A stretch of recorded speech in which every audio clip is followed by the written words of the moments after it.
Welcome back to the deep dive. Yeah. Today, we're going deep Right. into the world of intelligence and thought. Yeah. We'll be exploring a fascinating dialogue Okay. between the philosopher J. Krishnamurti Interesting. and the physicist David Bohm. Okay. So get ready for some Yeah. mind-bending ideas. Sure. Because we're about to unpack some seriously profound stuff. These dialogues really make you question everything you thought you knew about thinking. Right. One of the first things that jumped out at me was Bohm's suggestion that thought might actually be a physical process. Yeah. Like happening in our brains. And the interesting thing is there's actual scientific evidence to back that up. Wow. Every time you have a thought, there are physical, chemical, and electrical changes Oh, wow. happening in your brain. So does that mean our brains are basically just super complex computers? Well, not exactly. See, that's where Okay. the concept of intelligence comes in. I see. While we can measure and analyze thoughts as physical events, Okay. intelligence seems to operate on a whole other level. Right. Bohm talks about it as reading between the lines of thought, Interesting. going beyond the surface level to understand the deeper meaning. That makes sense.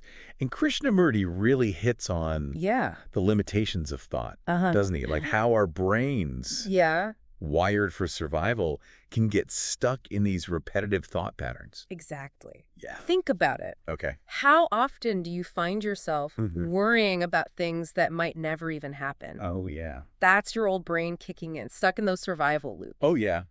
That makes sense. And all that mental noise can actually block intelligence from shining through. Oh, I'm definitely guilty of that. But where does the concept of time fit into all of this? That's a great question. Bohm suggests that thought is inherently linked to time. Okay. It's thought that creates our sense of past, present, and future. Interesting. And because we're so used to thinking in terms of time, Yeah. it becomes really hard to grasp I see. the idea of a reality that exists beyond it. Wow. That's pretty mind-blowing.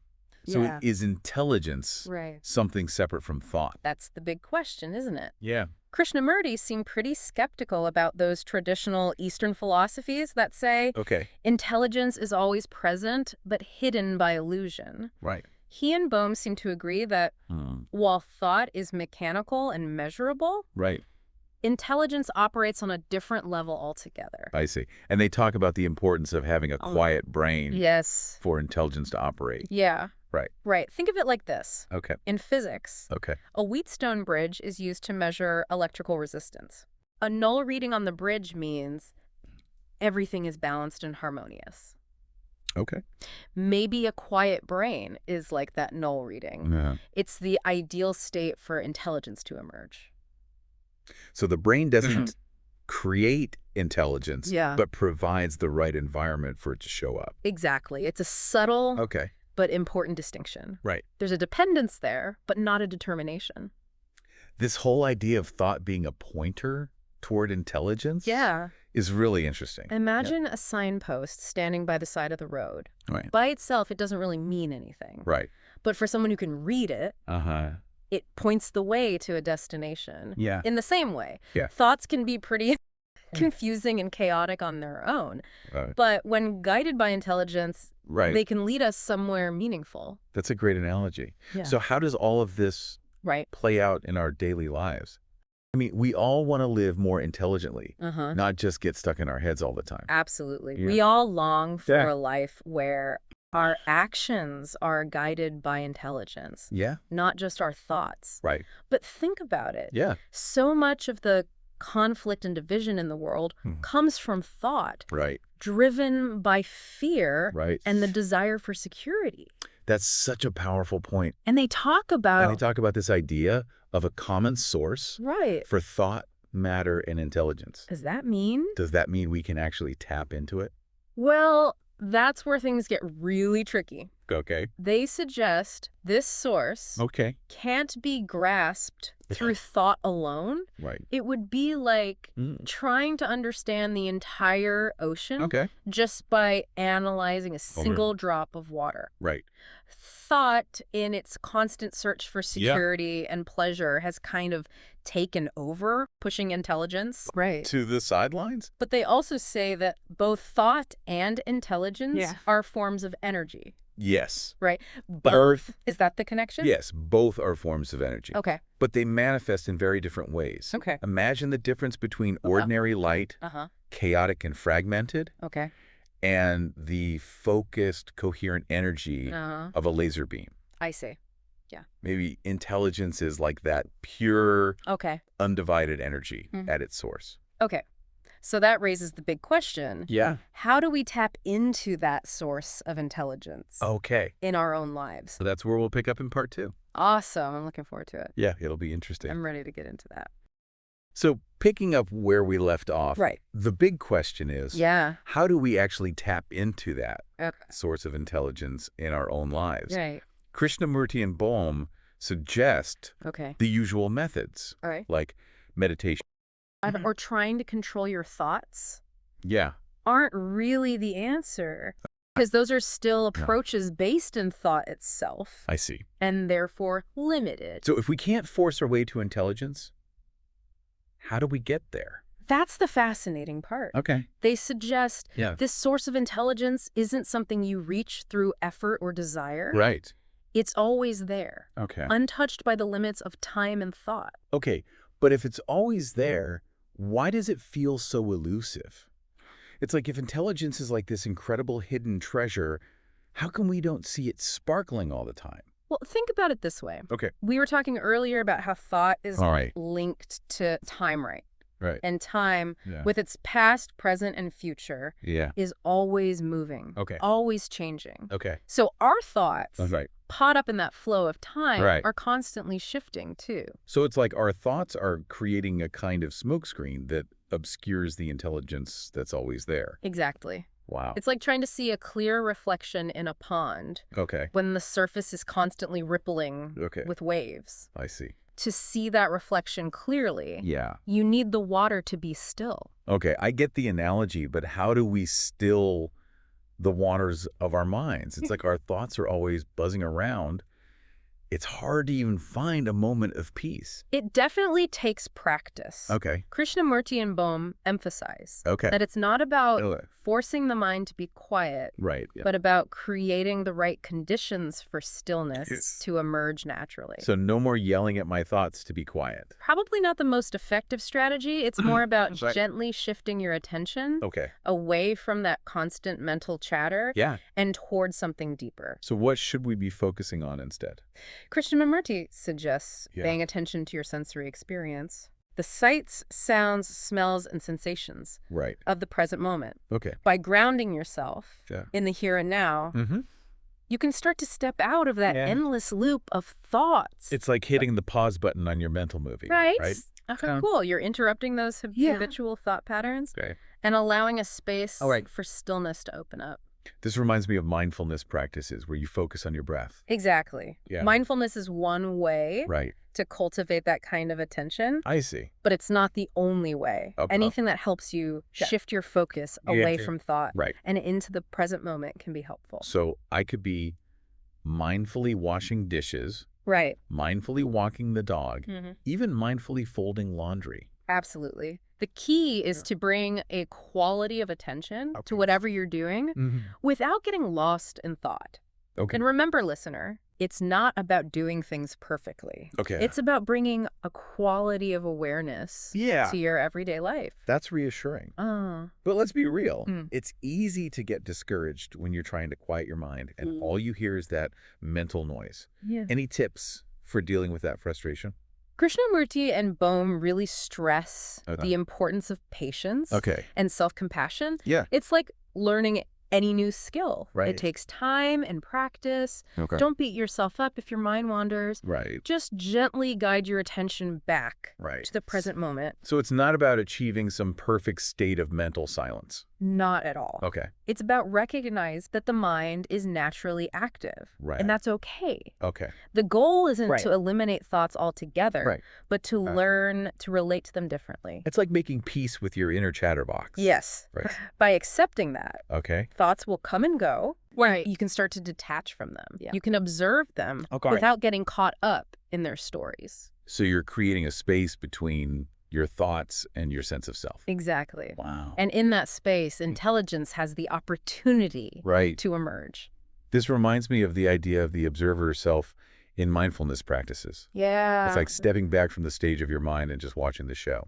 Precisely. From that vantage point, Okay. you can see things more Yeah. clearly. You can Yeah. see the patterns of thought Right. that create suffering, Yeah. and you can start to make different choices that come from a place of wisdom, Yeah. not just habit. So it's not about eliminating thoughts, but about transforming your relationship with them. Yes. Okay. By cultivating mindful attention, Right. you can start to see thought Yeah. for what it is. A tool that can be used wisely or unwisely. Okay. You can start to disentangle yourself from the grip of your thoughts Okay. and open yourself to a deeper level of awareness. Okay, this is all making sense. Yeah. But I have to ask, what's the point?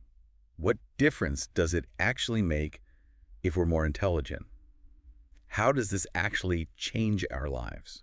That's a great question. Yeah. And it's one that Krishnamurti and Bohm Okay. address directly in their dialogues. Okay. They argue that intelligence isn't just about intellectual understanding. Right. It's about living a life Right. that's in harmony with Right. reality. So walking the talk, as they say, aligning our actions with our understanding. Exactly. They suggest Okay. that when we live intelligently, Okay. we naturally act in ways that are beneficial Okay. to ourselves and others. Okay. We see the interconnectedness of all things, Right. and we act accordingly.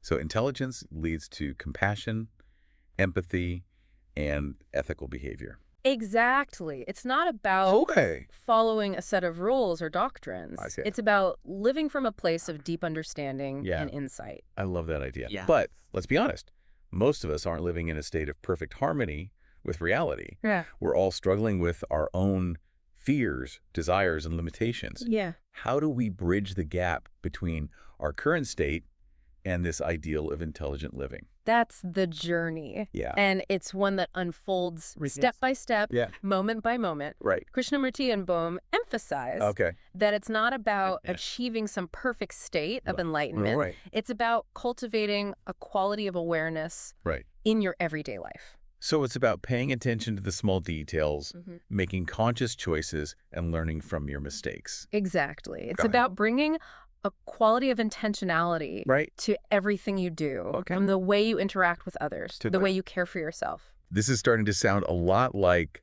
what some spiritual traditions call the path. It is in a way, Yeah.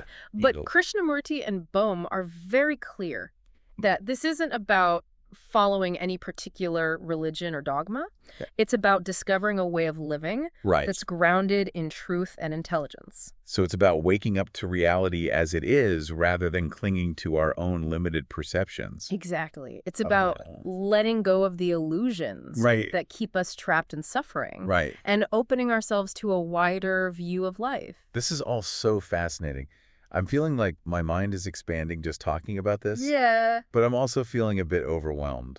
It's a lot to take in. I understand. Yeah. It's definitely a lot to Yeah. digest. Yeah. But remember, Okay. it's a journey, Right. not a destination. Right. Take your time. Okay. Explore these ideas Okay. and see what resonates with you. Yeah, I'm definitely going to need some time to ponder all this. But one thing I'm curious about is, how do we know if we're actually becoming more intelligent? I mean, it's not like there's a test we can take, right? Well, there's no standardized test for intelligence. Right, exactly. But Krishnamurti and Bohm suggest Okay. that we can see the fruits of intelligence Okay. reflected in our lives. So it's about how we live, not just what we know. Precisely. They argue that Okay. a life lived intelligently Okay. is characterized by qualities like Good. passion, Mm-hmm. creativity, Sorry? and a sense of wholeness. So we're not just talking about book smarts here. No, intelligence encompasses Okay. much more than intellectual knowledge. Okay. It's about how we relate Okay. to ourselves, to Okay. others, Okay. and to the world around us. So it's about embodying wisdom, not just accumulating information. Exactly. Krishnamurti and Bohm Yeah. suggest that are beneficial to Mhm. ourselves and others. Okay. We see the interconnectedness Right. of all things, Right. and we act accordingly. It's like our actions become more aligned with our values. Precisely. Yeah. And this alignment brings a sense of peace, Right. harmony, and Okay. fulfillment. This is all starting to make sense, but I have to ask, if intelligence is this innate quality that we all possess, why are we so prone to making unintelligent choices? Why do we get caught up in conflict, division, and suffering? That's the human dilemma, isn't it? Yeah, it really is. Krishnamurti and Bohm suggest True. that it's because Oh, we've just, yeah. become conditioned Right. to identify with our thoughts, Right. feelings, Right. and desires. Right. We've forgotten our true nature, Okay. which is pure awareness. So it's like we've become lost in the story of our lives. We've forgotten who we really are. Exactly. Okay. And this forgetting leads to all sorts of suffering. We cling to our limited perceptions. Right. We defend our egos. Yeah. And we create Yeah. conflict and division. It sounds like we're caught in a kind of collective amnesia. Yeah. We've forgotten our true potential. That's a good way to put it. Yeah. But the good news is Okay. we can wake up Yeah. from this amnesia. We We can remember who we really are. So how do we do that? How do we access this innate intelligence and break free from the limitations of our conditioning? That's the adventure. And that's precisely Okay. what we'll be exploring Okay. in the final part of our deep dive. Okay. I can't wait. Stay tuned. Okay. We're back and ready to tackle that big question from part 2. Right. How do we break free from this collective amnesia and tap into our innate intelligence? It feels like a question that people have been wrestling with forever. You're right. It's an age-old question. Yeah. And the answer, according to Krishnamurti and Bohm, Okay. isn't found in any external system or technique. Right. It's not about gaining more knowledge Okay. or mastering some complicated practice. Right. It's about a fundamental shift Okay. in our way of being. Okay. That sounds pretty deep, but what does it actually mean in a practical sense? Yeah. How do we actually shift our way of being? It starts with recognizing the limitations of thought, Right. as we talked about before. Yeah. Thought is, by its very nature, Okay. fragmented and conditioned. Right. It's always looking for Something to- security, Yeah.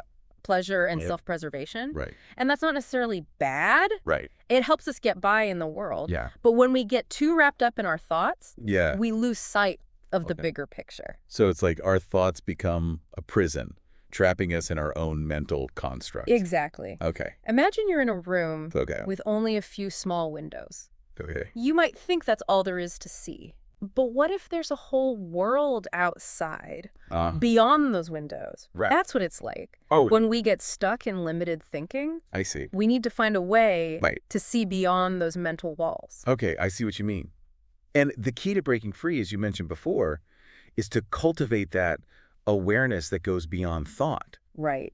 what Krishnamurti and Bohm call insight. Right. Insight is like that wider view, Yes. seeing the whole landscape Okay. instead of just a tiny piece. Right. It's not something you you- can force or manufacture. Okay. It arises spontaneously Right. when the conditions are right.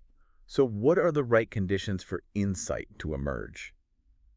Think of it like this. Okay. Imagine you're trying to see a beautiful sunset, Okay. but you're wearing dark sunglasses Okay. that block out most of the light and color. Right. To really experience the sunset, you Yeah. need to take off Okay.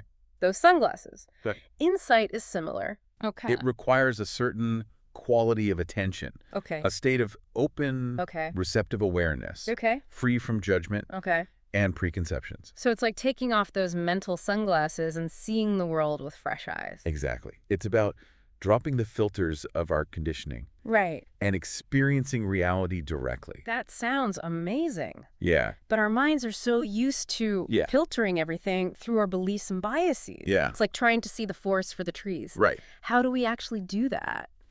It takes practice. Okay. For sure. Okay. Krishnamurti and Bohm Okay. both emphasize Yeah. the importance of self-observation. Right. It's about Okay. paying attention to your thoughts, Okay. feelings, and sensations Right. without getting swept away by Okay. them. So becoming a scientist of our own inner world. Exactly. Okay. And as you observe, Okay. you start to notice. Oh, the patterns and habits Yeah. that shape your experience, Right. you start to see Right. how your thoughts literally create your reality. Okay, so it's not about eliminating thoughts, Right. but understanding their power. Precisely. Once you see how your thoughts shape your reality, Okay. you can choose them more consciously. Right. You can break free from the grip of your conditioning Right. and create a more harmonious life. Wow. Listener, think about a time when you were stuck Yeah. in a negative thought pattern. Yeah. How did it make you feel? Yeah. What actions did it lead to? Right. Now imagine choosing a more positive or constructive thought. Right. Instead, what might shift? That's a really powerful point. It really highlights how much our thoughts influence our experience. Yeah. This is starting to sound a lot like what some spiritual traditions call awakening or enlightenment. There are definitely parallels, Right. but Krishnamurti and Bohm are very clear Okay. that this isn't about some mystical or otherworldly experience. Right. They emphasize that insight is a natural human capacity Okay. available to anyone who's willing to Good. do the inner work. Right. It's about awakening to a deeper understanding of yourself and the world around you.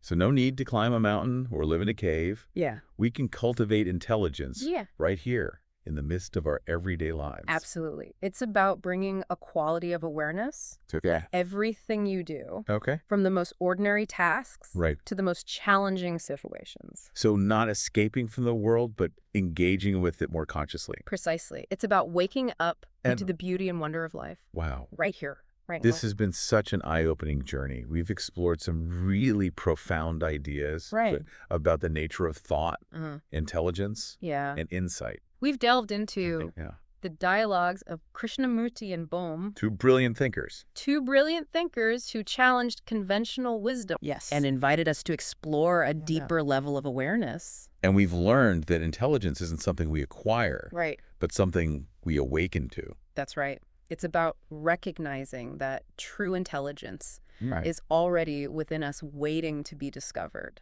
So as we wrap up this deep dive, Right. we invite you to reflect on these ideas, Yeah. to explore your own inner world, Mm-hmm. and to cultivate the qualities of awareness and insight in your own life. Remember, the journey begins with a single step, Yes. a moment of conscious attention, a willingness to see things differently, a commitment to living a life guided by intelligence and compassion. Thank you for joining us on this deep dive. Until next time, keep exploring, keep questioning, and keep awakening to the boundless potential that lies within you.